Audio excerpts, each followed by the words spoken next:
terror. This is what it said, that document, September 2000. It called for American armed forces, it called the American armed forces the cavalry on the new American frontier. It said that key allies like the United Kingdom are the most effective and efficient means of exercising American global leadership. That's not happened, has it? The United States has for decades sought to play a more permanent role in Gulf regional security, brackets control. While the unresolved conflict with Iraq provides the immediate justification, the need for a substantial American force presence in the Gulf transcends the issue of the regime of Saddam Hussein. It was an excuse to get in there. They ain't coming out. No intention, as I said from the start.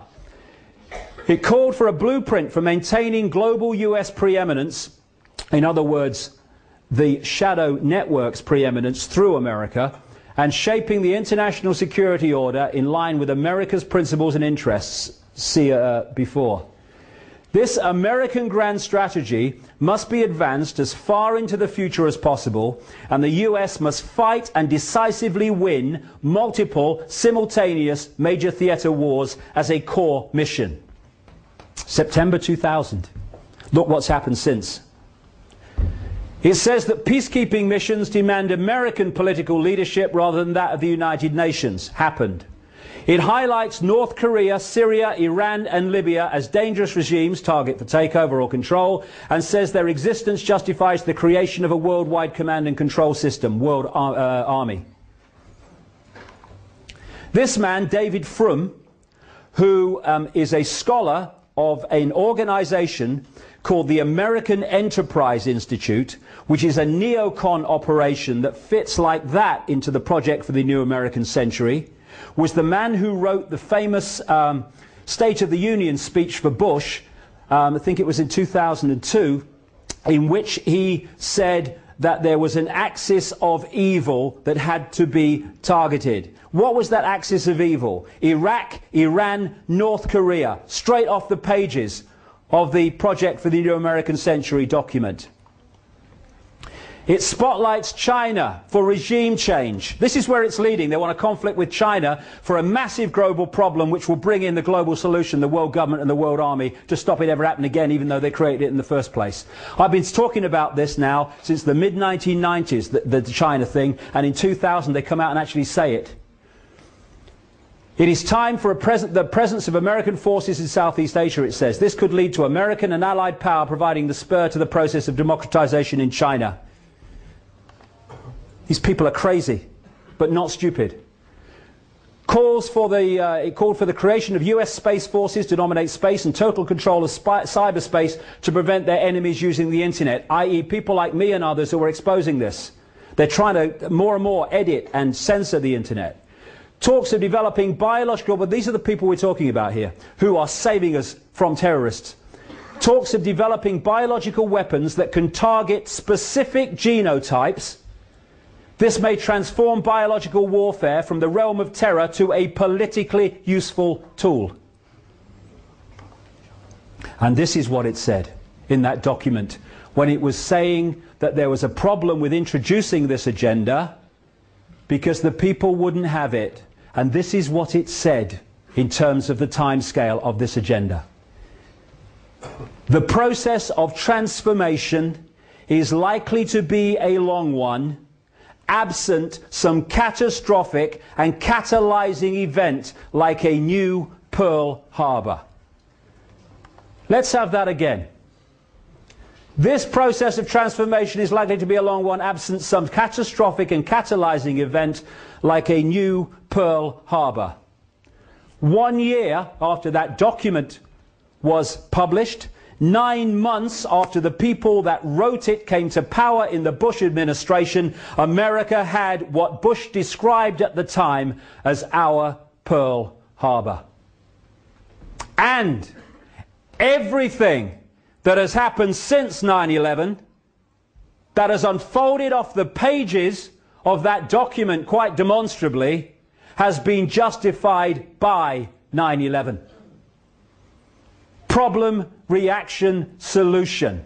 And no mainstream journalist has even thought of questioning the official version of 9/11. And we are being told by the left in politics, by often the Greens, though not all of them, I'm talking about the hierarchy, that Bush and Blair lied about everything. Beliar, you remember the posters? Those two lied about everything except the official story of 9/11. They told the whole truth about that in terms of how it was orchestrated. Naivety Anonymous, hello, is that you? I've got some customers for you. And they condemn people like me for having the nerve to raise the subject. Nutter, rubbish. Oh, God. I wrote a book a year, well actually I wrote it immediately after 9/11 and researched it for a year. It came out a year to the month after 9/11. It takes the official story apart. It's a fairy tale. A fairy tale. But it's been justified. It's used to justify this, and that's why it happened. Bullshit. Absolutely. The official story of 9/11 has just left the room. Even academics that rubbished it to start with are saying the official story doesn't make sense. You've got pilot organisations that are saying, pilots against 9/11 and stuff, who are saying there's no way those people who couldn't fly Cessnas could do what they did with those planes. Endless people now. There are engineers organisations against 9/11 who are pointing out that those buildings could never have collapsed as they did because of fire and steel. But no one investigates it. You know, tonight, I think it's at 9 o'clock on BBC Two, we're going to have another farce from the BBC trying to explain why the third building on 9/11, Building 7, collapsed in a mirror of a controlled demolition. And they've taken 7 years and have not yet come up with an explanation for it. And as a result of 9/11, Cheney said it's going to be a long, dirty war against the terrorists. What about a war on terrorism? What does that have that wars between countries don't have? It doesn't have an end that you can point to and say it's over. How do you know when a war on terrorism is over? You don't. That's the idea. That's why they've gone for this. And these are the people protecting us from terrorism. This is John Negroponte, the UN ambassador who was arguing in the UN for the invasion of Iraq. And this is what John Pilger wrote in the New Statesman magazine. How appropriate that John Negroponte is Bush's ambassador at the United Nations. This week he delivered America's threat to the world that it may require to attack more and more countries.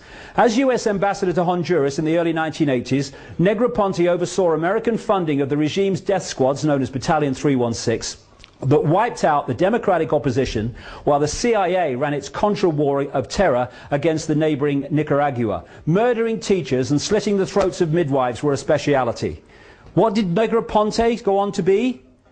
The man who was the head of US operations in Iraq after the invasion and then head of the whole of US intelligence for a while. These are the people protecting us from terrorists.